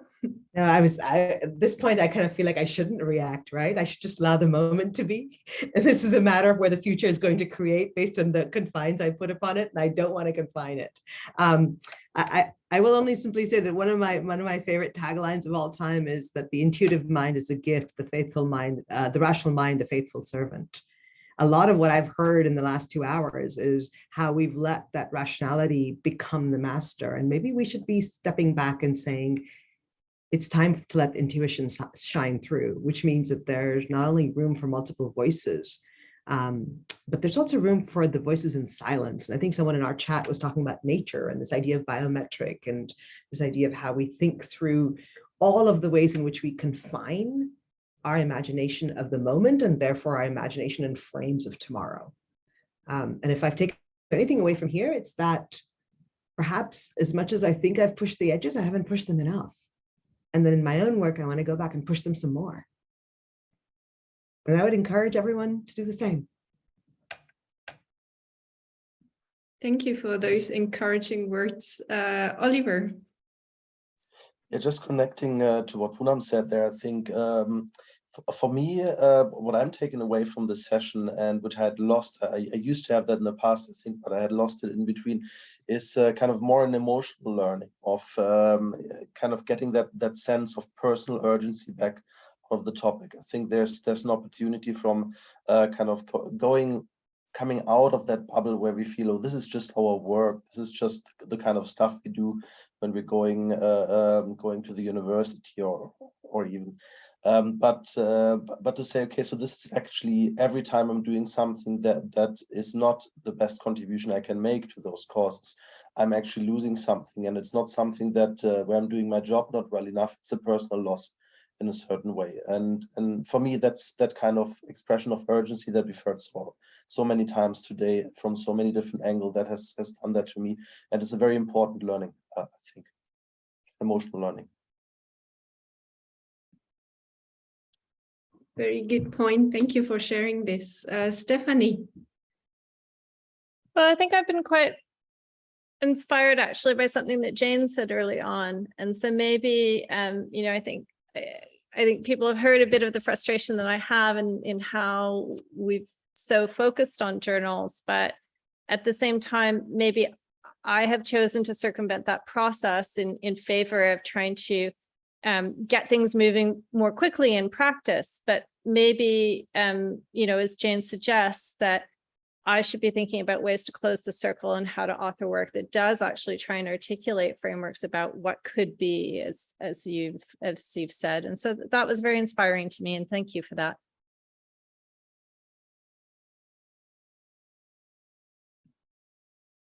Any final comment? Thank you for that, Stephanie. And I think this is something we already saw in kind of the first presentations from today, that it's really about going away from what is to way more thinking about what should be and what could be, and reflecting our roles here. And I think Louis said earlier, we have to also study kind of, or look into how sometimes the past may constrain business practices, but what I get out of these discussions as well is that we should probably also look somehow into how our academic traditions maybe sometimes might actually constrain our discussions moving the field forward. But I think today's session left me at least very hopeful that there are so many different ways of engaging and of creating inputful research. And I found this session very inspiring, and I learned a lot, got a lot of best practices from you all. So I'm very grateful for this and hopeful actually for the future. Any last words, Tima? No last words. I just want to say it's been just really joyful to work with here the panelists. This has been really my indulgence. So thank you, Miriam, for co-organizing this with me, and thank you everybody for attending. Bye. Great session. Thank you. Thank you so much.